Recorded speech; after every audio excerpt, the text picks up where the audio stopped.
Hello, everyone. Welcome to the Better Health Education Series. And today we have Surendra from Bangkok. Welcome. Thank you.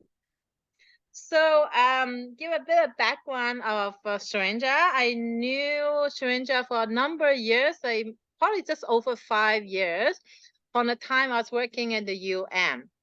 And what I thought that was very interesting about Surendra compared to all the other managers or directors or leaders that I have worked with throughout my career of over 20 years in engineering is that most of the leaders or managers are either super smart or and super kind, or super smart, super powerful. They don't seem to match those two groups. But I thought it was very interesting about Surendra is that he has just a really lovely balance between humanity, compassion, and happiness all around him. It's not like he's just doing a job and then moving on and just totally separate. Like he really embraced what he does, and his warm personality come true. So, Surendra, could you tell us how do you, of this rare breed of directors, leaders that have this balance in life? Because you are not just like you're the same person outside of work and at work. You're the same person with your friends and family and with your colleagues. That's very rare. How do you actually get this magic balance? Okay, in answering, I first have to give credit to my grandparents. As I think you know, I grew up with my grandparents who were very spiritual. So fortunate, blessed, I guess I learned at a young age. And there was somebody to turn to answer all the questions. You know, when you're a little kid and they tell you to do this and that, and you're always asking why. And they had answer. So the wisdom or the essence of that learning helps later in life. I think the discipline you go through and the key, what I call essence. So the first thing I learned in if we're to put in a sentence would be they were they taught me that we are a spiritual being having a human experience. And in that journey from birth to death, what is most important is happiness. That you make yourself happy and you make everyone around you happy, and that's all there is to it. So that was the essence of what they, regardless of whatever you do, this is what you need to do, that you are transient in this body. And while you are in this body, you got one and only one purpose. It's not money, it's not houses, it's not nothing to do. Are you happy? If you are happy, make everyone around you happy. And that's all that matters. Nothing else matters. So that was number one, which assisted later in life, right? So you go through your studies and you go to college, and then you kept reminding yourself this is who you are. You are just here on a temporary basis, and this is the purpose of your life. So that's one. The second one, they said when you will be going to many countries when you grow up, and so on and so forth. But the real science, the real knowledge is here. You won't find it out there. They said your body is the most advanced technology there is and there ever will be on this planet. So your job is to figure out there is no user menu.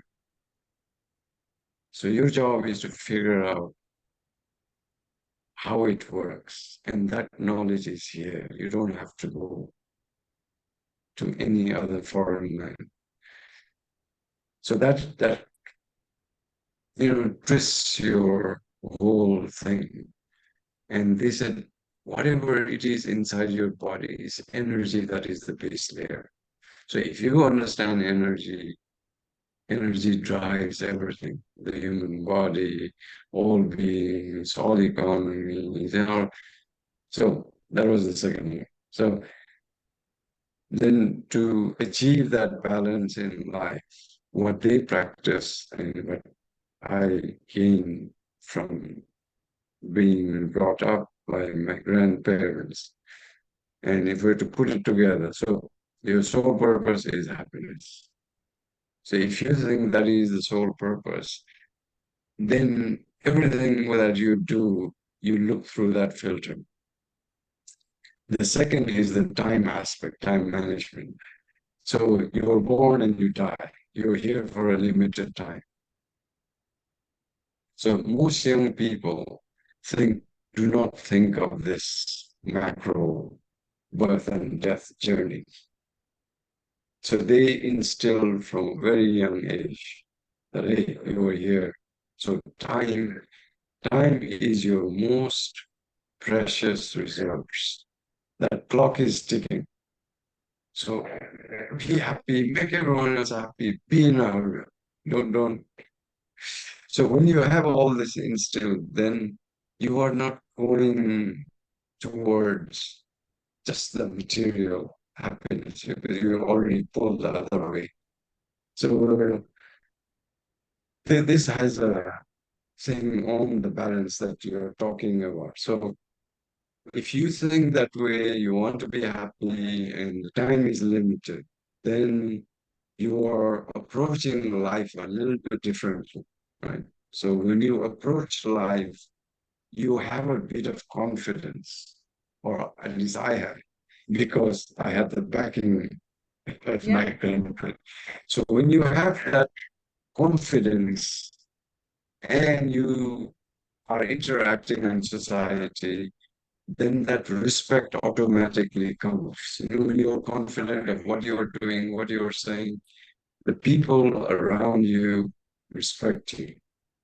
So you are not demanding respect, it's the other way around because you have the confidence. Mm. Yeah. So with that comes the respect from your colleagues, from your peers, and even your bosses. So to me, automatically with it comes collaboration, cooperation. Basically human instinct, not the negative ones, anger, hatred, revenge. These are so when you approach it in this manner, in the office, in the discussions with colleagues, and in the family, then everything turns around because everybody is good at heart if they are not threatened.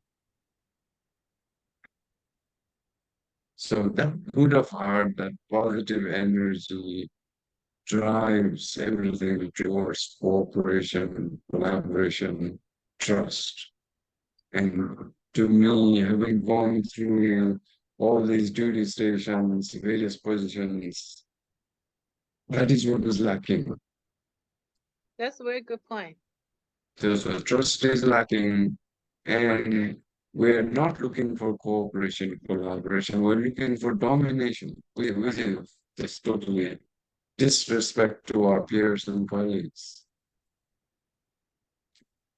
Okay, so that is the trying to achieve the balance through some principles that you gather or I gathered early in life that was instilled inside, and then putting it through those filters as you grow up and go through life. Wow, you're very lucky, and it seems like you have like serious yogis and Vedantan yanis as your parents. Very practical advice. It's really nice to see how you apply it in work. It seems so easy. You make it look so easy anyway. So now you have you're semi-retired now, so you have lived a really, really long life in Africa, in Thailand, in New York, and a number of high pressure roles as well. So it's easy to say, but could you give us some real life example? How do you incorporate that in your everyday life? Because and it's not like you live in a mountain cave. You have a family, even with family, with children, there's always a little bit of tension, a little bit expectation. Even with your job, with colleague, with dealing with multi-million dollar project, there's always some tension. So how do you apply that in your past, in the high pressure roles?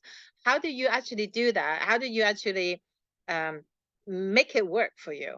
And what are the tips for others so we could actually start to incorporate those goodies, good practices in our life? And we just need to break here. Can you hear the loud? There's a political things going on outside here.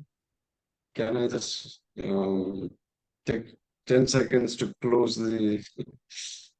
Do you hear this loudspeakers outside? No. Then it's okay then. Sorry. I know there is some political things going on outside. So you don't hear it, the big loudspeakers? Okay. Okay, so then let me answer. You'll have to splice this little bit of thing. So again, going back to the grandparents, how to incorporate how is before the how, I think we need to do the why. So our brain works in, we have three brains. The first brain is the why part, the second is the how, and the last one is the what. So the why part, why do we want to do this? Right? So again, one of the piece of essence or the piece of wisdom that I picked up early is that there is three inside of us, the mind, the body, and the soul. So the challenge of that journey from birth to death is how do we harmonize these three? How do we achieve inner peace inside of us? So the biggest enemies, the biggest opponents are not outside, but it is inside. So if we recognize this, then how do we do this? So those three components that are inside the mind, so and the mind which is outsourced outside to your social media, to your TV, to your, so that goes in super drive. So that consumes energy, that consumes your time. So an average person is having over 8,000 thoughts in his head, and a lot of them are negative past thoughts projecting to the future, and we go in a downward spiral of negativity. So how do we stop that mental chattering inside? So meditation is it's like for the body going to the gym, right? Yeah. Exercise for the mind. So you train the mind to quieten, to expend less energy, and you do the attention with the intention, then you're super focused. So that's the mind. The second part is the body. So again, what I learned from them, the body is really quite simple. It is on autopilot. If you give it what it needs, it can heal itself and it grows itself. So at the cellular level, they said it needs oxygen, it needs water, just like our planet, 72% of you is water. You need at least 72% intake, so 2 liters for an adult a day, and you need nutrients. So if you have these, you don't need a doctor. The best doctor, the best pharmacy is inside of you. So that's the body part. So once you learn this, you don't become ill, right? There is no illness, there's no chronic disease. And I have seen them, they were never sick. And I followed them, right? So I haven't been sick for, but no, I haven't been to a doctor. I haven't, you know. So that's the body part, right? And the other thing that they always did was to make sure the body is, you know, alkaline pH. So you take more vegetables, take less meat. So you are 7.34, 7.45 pH scale in the modern scientific terms. And the third part is the spirit or the soul. So the real you is the soul, who is connected, and this is the yoga and the to union with the bigger creator out there. So the soul also needs the exercise and the understanding. Mm-hmm. So without the soul in your body doesn't function. Yes. So so these are all not taught in school, which I think I benefited a lot from my grandparents who had this knowledge, and which is ancient knowledge, and all the ancient civilizations had it, but unfortunately, the current civilization does not accept this, and there are reasons why um, this is the way it is. So, if you incorporate all of this, then you have a body that is not sick.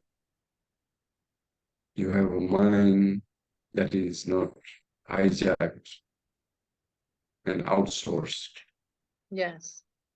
And you have a soul. You are living under the guidance of that soul that knows where it came from, and it also knows where you're going, except Yeah. it's not making noise like the monkey chattering all the time in your head. So Yes. once all that chatter is quiet, then when you have that inner peace, you're calm, you're Mm-hmm. collected, you learn to listen more.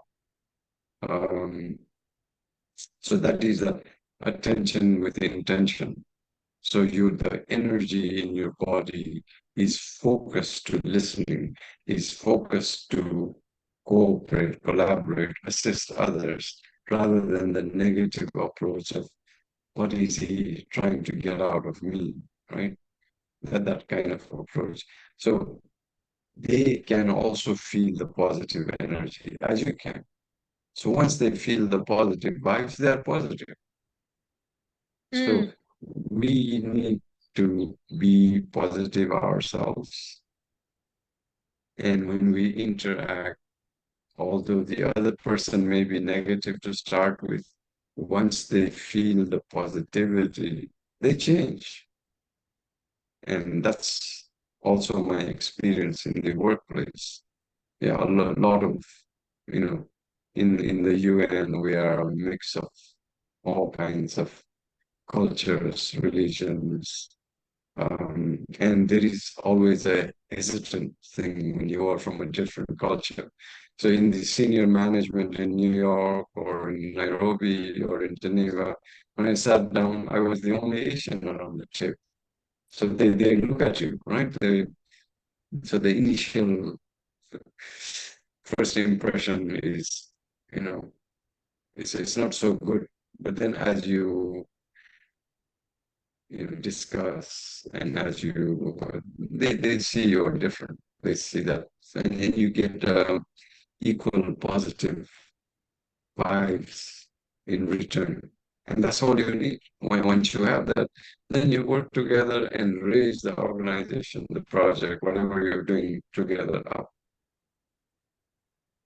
Attention with intentions and this inner happiness starting from within to spread it around in everything you do. It's really Yes. nice, really nice. Now, you are semi-retire because like knowing you, you're likely never retire. You are engaged in so many projects all the time. Um, so, but yeah, you seem to be looking younger. And I think it has something to do the fact that you're now maybe not working your 60, 80 hours a week now. You actually have more time and energy for your self-care. So could you give us, at least to other people that are semi-retired thinking about retirement, how do we take care of our body and mind as we transition into this phase where we are, a lot of people after they retire, they actually their health and especially the mental health go down because they are lost of their identity. And I mean, you obviously are very clear on who you are and what you do, the separation. A lot of people have a difficulty with that. So, could you give us some advice for people who are thinking about retirement or in this semi-retirement stage already? How do we actually use our energy and our time in ways that are really positive for us and for the community at large? Okay. So let me start with the retirement phase, right? So all of us, we are super busy at work. We don't think on the long term most of the time. And if we look at the data of the World Bank, ADB, I have heard word of mouth of the UN, but not seen actual articles, right? So most of the people pass away within 2 to 4 years. And that is unfortunate. Um, and this is not necessary. So we can turn it around. I have met people who are 150 years old and work, 150? yeah, who are still active, right? Active. I mean, take, they get up and they do the things in their farm and do whatever. And so the physical body has the capacity for another life, right? If you're talking 60, 67, whatever, even Yeah. retirement. So we need to change our thinking and for the body to heal. Yeah, depending on what ailment it is. Like my eyes, I think I told you it was 5.8 and 5.2 or something. It took me about 6 months of daily practice, and I don't need to wear glasses anymore. You're doing the sun gazing, huh? Sun gazing, and there is also yoga for the eyes, right? Yes, So yes, it's the muscles inside. yes, yes. So that it, so a lot of things, my own experience, the body can recover. So you can be chronologically 100 years, but biologically you can be 30, 40, 50 years. So you can get younger biologically through practice, right? So some of the things that I learned and I'm doing, I just in brief summary, and we can go through. So first one I mentioned, time is the most valuable resource. Yes.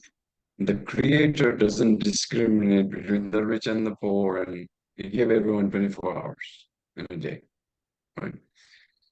Three is a number that is recognized in all ancient civilizations.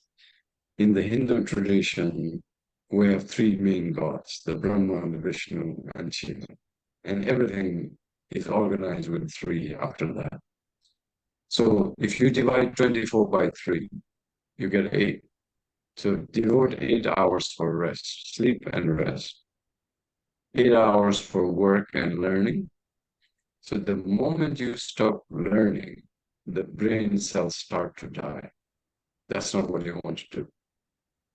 So you need to put in some hours to learn new skills, new languages, cook a new recipe, whatever it is. Learning. That fires and wires the neurons Mm-hmm. inside, and it starts to grow, right? Yes. So it's like a couch potato, doesn't go out, doesn't, few years down the line, you won't be able to walk. The obesity will get the better part of it. So 8 hours of rest, 8 hours of work and learning, and 8 hours for family, friend, whatever interaction, right? So it may be physical, it may be Zoom, it whatever. So if you divide up these three, because time is the most valuable resource we have. So that is really important. Then if you look in terms of the daily, how you structure your day in that 8 hours, remember we want to be happy. So that yoga meditation in the morning and evening, we want to be healthy. So our lifestyle is important. So what we are doing, what we are putting inside our body becomes important, and money becomes important. So this is part of that learning, how to be wealthy and stay wealthy, right? Currency, dollars is not wealth.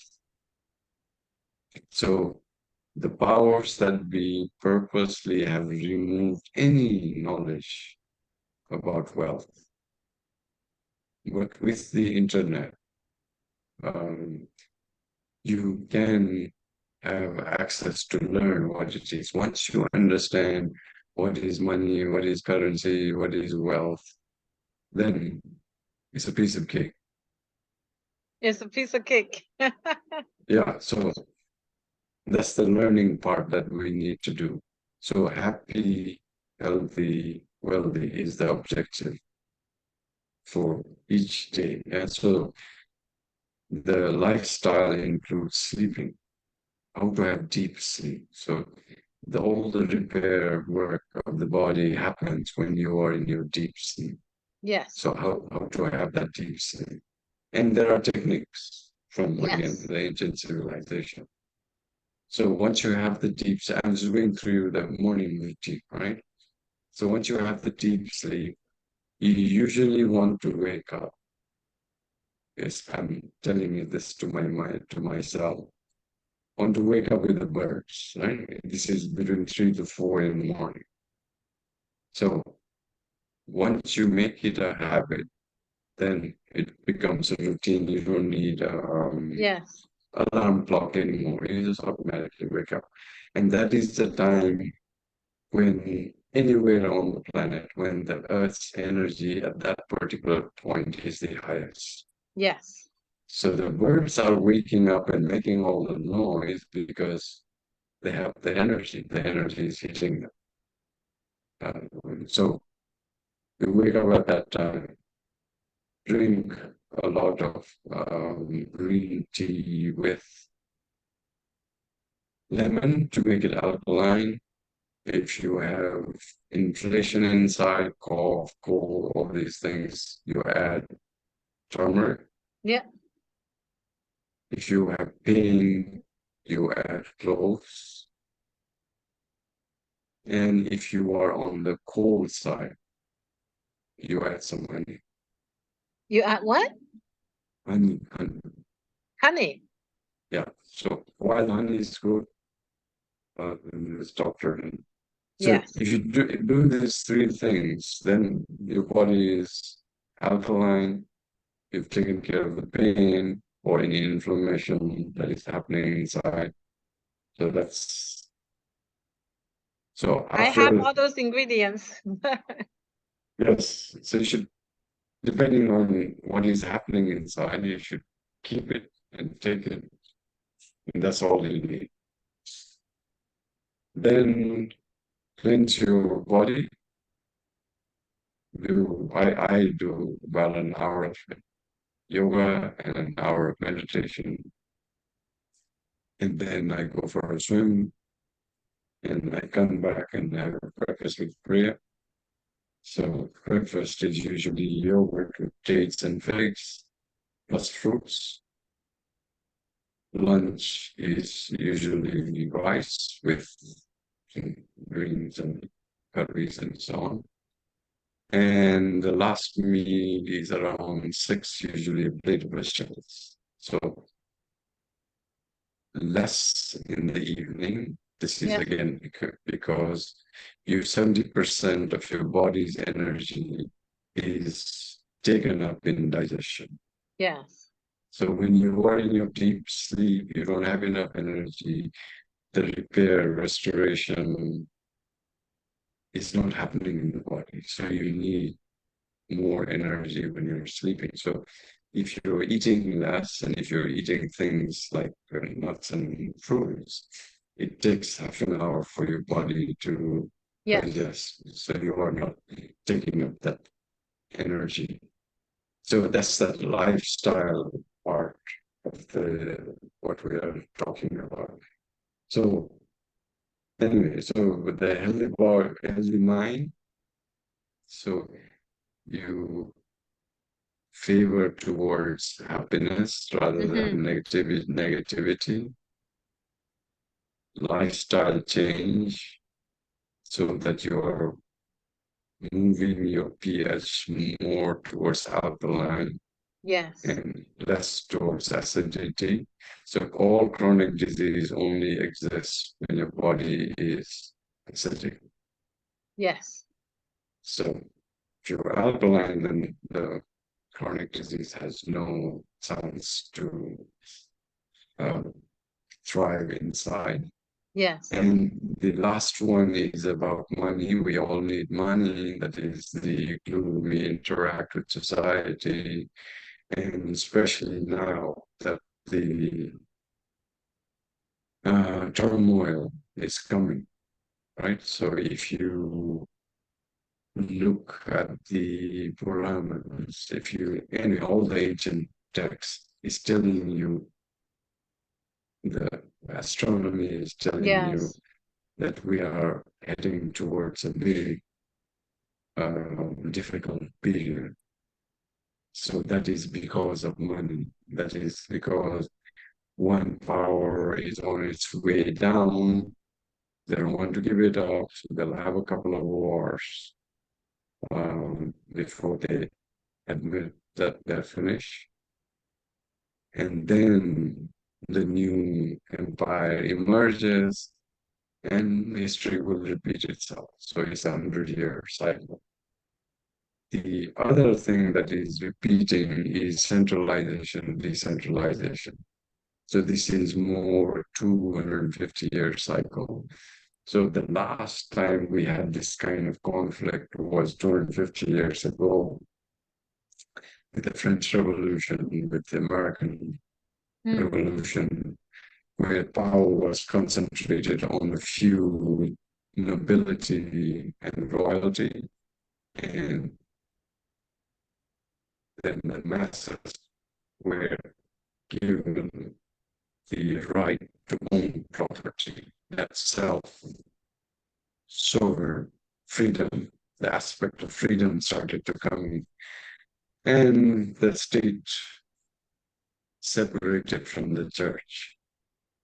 So, what we are going to witness in the next few years is the state and the money separating. That would be And that, interesting to see how that will work out. yes, so the money will be decentralized. So at the moment, the powers that be through CBDCs, through in fact what's happening in Canada, is trying to centralize everything to control the people. If you're a trucker, your accounts don't belong to you. You have no ID. You supported some of these guys, You pay $20, okay, your business is finished. So they're able to do this through the centralized approach. So where majority are now trending towards decentralization. And of course, this is a period of turmoil that'll happen before the dust settles. So you see it in nature, when you're composting, you put all this stuff in and get all these creepy crawly insects and it's smelling bad. And then once it is composted, that earth becomes dark.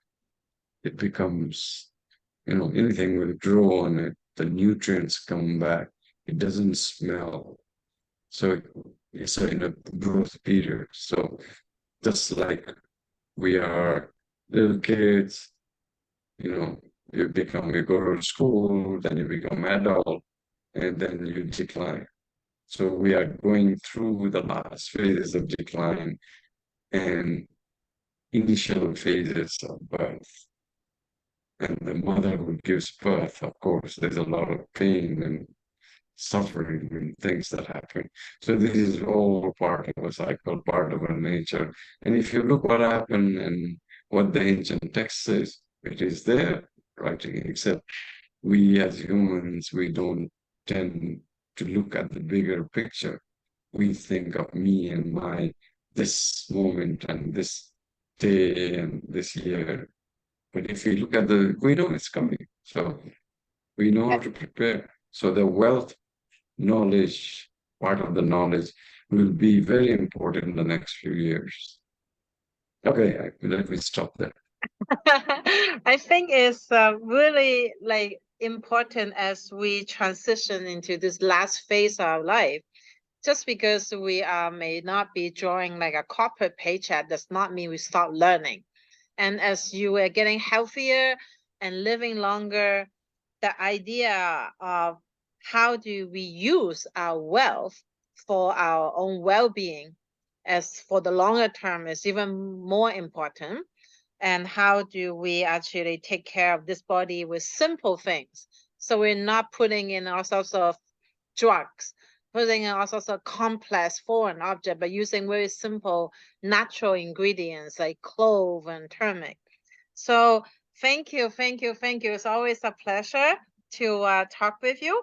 And so for those of you who want to have more information for Surendra, I'll put Surendra's contact information below.